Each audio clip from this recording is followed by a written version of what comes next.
Hello, everyone, and welcome to another episode of Magic Pill Monday, where we look at all kinds of supplements and the science behind it to see if it is a great performance enhancer or simply a waste of money.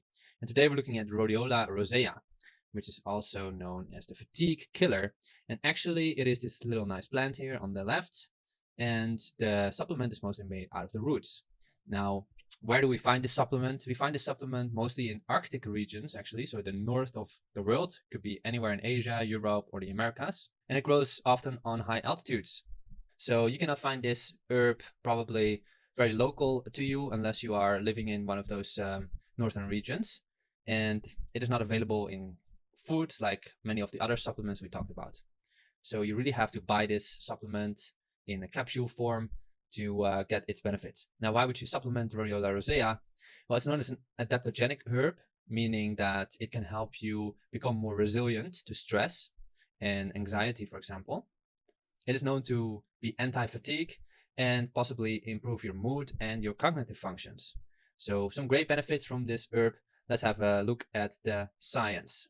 So the first benefit of Rhodiola rosea is actually also the most researched, and that is that rhodiola is an anti-fatigue supplement. And this has been researched both in patients that have some issues with fatigue already. So, for example, the first study we're going to look at is burnout patients, but also in healthy people. So we'll look at that next.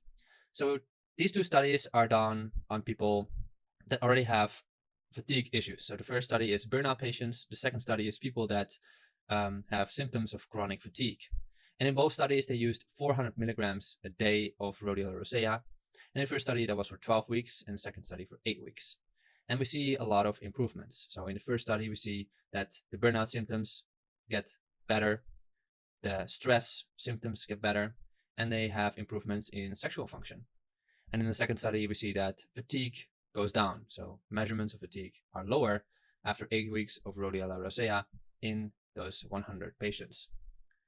Now, of course, you might not fall into the group of having chronic fatigue symptoms or a burnout. I hope you are just a healthy person. And fortunately, there's also research on Rhodiola rosea in healthy people. The first study here is 161 healthy people between the ages of 19 and 21, so very young. And they were taking 370 or 555 milligrams per day of Rhodiola rosea. And they also saw significant improvements in fatigue levels. In the second study, they were looking at 40 male students between the ages of 17 and 19 during an exam period. So, okay, you can imagine these students were stressed, they were maybe not sleeping enough, so they were under some pressure, and they were taking 100 milligrams a day of Rhodiola rosea, and they were compared to a group of students that were not taking any supplement. And the students that were taking rhodiola, they saw improvements in fitness level. And in this case, that refers just to not how many weights they are lifting, but more like how are they feeling physically? Are they physically feeling healthy? In fatigue levels, and this is more of a mental measurement. So mental fatigue, are they feeling tired mentally? And mood. So taking rhodiola had improvements in all these three areas compared to not taking rhodiola. And these are just healthy young people. So this means you don't have to be having symptoms of chronic fatigue to take rhodiola and see actual improvements in fatigue measurements as a healthy person. Now, there is also some criticism on the benefit of Rhodiola rosea for fatigue. And the main criticism comes from this study that was done on 48 nurses doing shift work. And they were taking 364 milligrams a day of Rhodiola rosea for 6 weeks. And in this study, they found the following, and I read from the conclusion.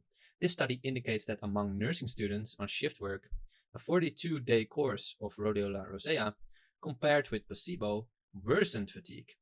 In other words, the nurses that were taking Rhodiola rosea got more fatigued instead of less fatigued than the people taking a placebo. So this is a very contradictory finding compared to what we saw earlier. And this just shows that even though there is lots of research that shows that Rhodiola rosea can improve fatigue, there still is some doubts, some things that are unclear and need to be researched further. Now, other criticisms that are made sometimes on Rhodiola rosea research is that many of the measurements that are done are self-assessment measurements, meaning that a fatigue is measured by people filling in a certain questionnaire, answering questions on how fatigued they feel, And of course, that is very subjective. So you can wonder if the data that comes from the study is very objective. And also, often non-validated methods are used, meaning that studies come up with their own measures of fatigue that have not been used in any other studies. So the quality of the research is not the best. But in general, we do see that there's quite some research done on Rhodiola rosea and fatigue, and the far majority shows a benefit. A second benefit of Rhodiola rosea is possibly that it can increase workout performance in many different capacities. So the first study we have here is specifically on endurance. It was done on 18 people, and when they were taking 3 milligrams of Rhodiola rosea per kilogram of body weight. So if you weigh 60 kilograms, that would mean you take 180 milligrams of Rhodiola rosea. And in this case, they were not taking it for many days in a row. They were just taking it 1 hour pre-workout.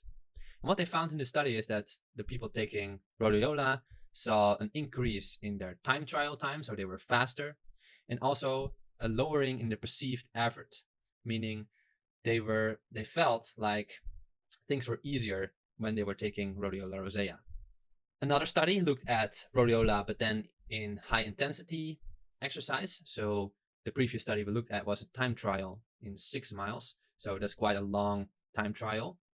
And in this case, they were looking at people doing a Wingate test of 15 seconds. And a Wingate test is simply someone on, for example, a bike, like you see on the picture, going all out for 15 seconds. And then they're measuring, for example, how much power that person is producing in those 15 seconds. Now, in this case, participants were taking 1,500 milligrams a day of rhodiola for 3 days before they were doing the test. And outcomes showed that people taking rhodiola had increased peak power, increased mean, like average power, increased total work. So the total amount of energy they produced during the 15 seconds was larger, and total or increased anaerobic capacity. So all in all, it seems that rhodiola so far is beneficial for both endurance exercise and high intensity exercise. Next, rhodiola was also researched on resistance training. And in this case, it was in combination with caffeine. So what they were doing here in the study was that subjects were taking 2,400 milligrams a day of rhodiola for 30 days. And they were taking either caffeine or no caffeine. And then they were doing certain tests. In this case, it was a 1 rep max bench. So it's the maximum amount of weight they can do for 1 repetition. The same for the squat. And they were also measuring how many repetitions a person can do if they use 60% of their maximum weight, and comparing between rhodiola alone, caffeine alone, or caffeine and rhodiola together. And what they found was that there was an increase in these measurements. So 1 rep max bench, 1 rep max squat, and the 60% of the 1 rep max bench for caffeine alone and rhodiola alone. But there was an additional benefit of taking both at the same time. So taking caffeine plus rhodiola saw the most increase in these measurements, which is an interesting finding and goes to show that the benefits in these measurements do not come from caffeine alone, but rhodiola definitely has an effect on resistance training as well, at least in this study. Now, again, there is some criticism to be had on this benefit. Namely, there is one study in which 10 trained men took 1,500 milligrams a day of rhodiola for 3 days. And they were doing a specific sort of test. They were doing first two reps, two repetitions of 75% of their 1 rep maximum as explosive as possible, in this case, in the bench press. Then they were taking 5 minutes of rest. And then they would do 3 sets of 75% of their 1 rep max to failure. And they were having 2 minutes of rest in between those sets. Now, what they saw on the end was that people taking rhodiola had an increase in explosive power. So they were much faster doing those 2 reps at 75% of 1 rep max. However, the total volume was lower when taking rhodiola. So later on, they had to do as many as possible repetitions to failure. And the people taking rhodiola had lower total number of reps compared to the guys not taking rhodiola. Now, this is kind of weird because it's quite an opposite result of what we saw earlier, where we often see that rhodiola could increase working capacity. However, It might just be because the study was very small. It only had 10 men in the study. So maybe we have to take this result with a little bit of caution. But it is, however, interesting, and just goes to show again that we should not take rhodiola for granted. We should always have a little bit of skepticism when it comes to these supplements and wait for more and better research. The third benefit of rhodiola is cognitive performance increase. And when I talk about cognitive performance, I'm talking about, for example, memory or learning capacity. Now, the study that I show here on screen is done on animals alone. So that is something to keep in mind. This has not really been tested very well in humans. However, it is a study that combines 36 different studies on animals. So it's quite a thorough summary. And in total, 836 animals are tested. And they were mostly doing maze tests. Now, I will not go into detail on those tests, but you can just imagine that, for example, a rat has to find his way out of the maze and has to remember the way, for example. And they are going to test how long does it take for the rat in order to remember the way to the exit. And what they found was that animals taking rhodiola had reduced escape time and reduced errors. So in the conclusion, the authors say that the findings suggested that Rhodiola rosea can improve learning and memory function. And they also give an explanation as to how Rhodiola rosea might influence our brains, or in this case, the brains of animals. The possible mechanisms of Rhodiola rosea are largely through antioxidant, cholinergic regulation, anti-apoptosis activities, and apoptosis means cell death. So rhodiola might prevent cell death, anti-inflammatory, improving coronary blood flow, and cerebral metabolism. So metabolism in the brain.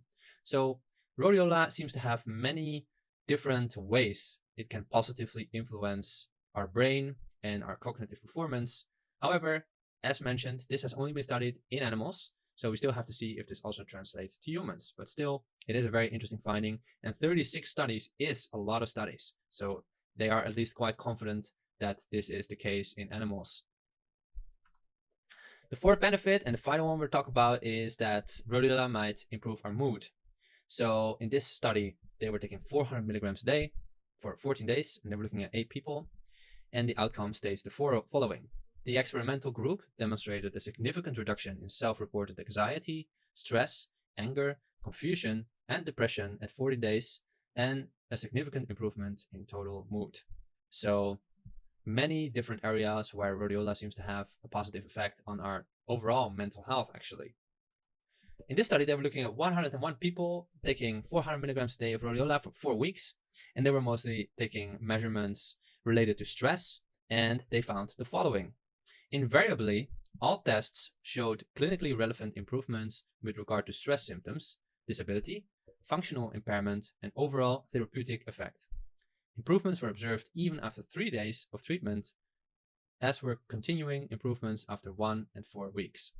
So what is great about this study is that we see that rhodiola can have effect very quickly. So after 3 days, many already saw a significant improvement in stress symptoms and other mental related issues. And the final study here, they were actually comparing Rhodiola rosea to an actual antidepressant pharmaceutical drug, which is called sertraline. And sertraline is an SSRI, very often used to treat depression. In this study, they were taking 340 milligrams a day of rhodiola for 12 weeks. And they were looking at 57 people, and specifically measuring, of course, depression ratings, because they were comparing rhodiola with an SSRI. And they found the following. Although Rhodiola rosea produced less antidepressant effect versus sertraline, it also resulted in significantly fewer adverse events and was better tolerated.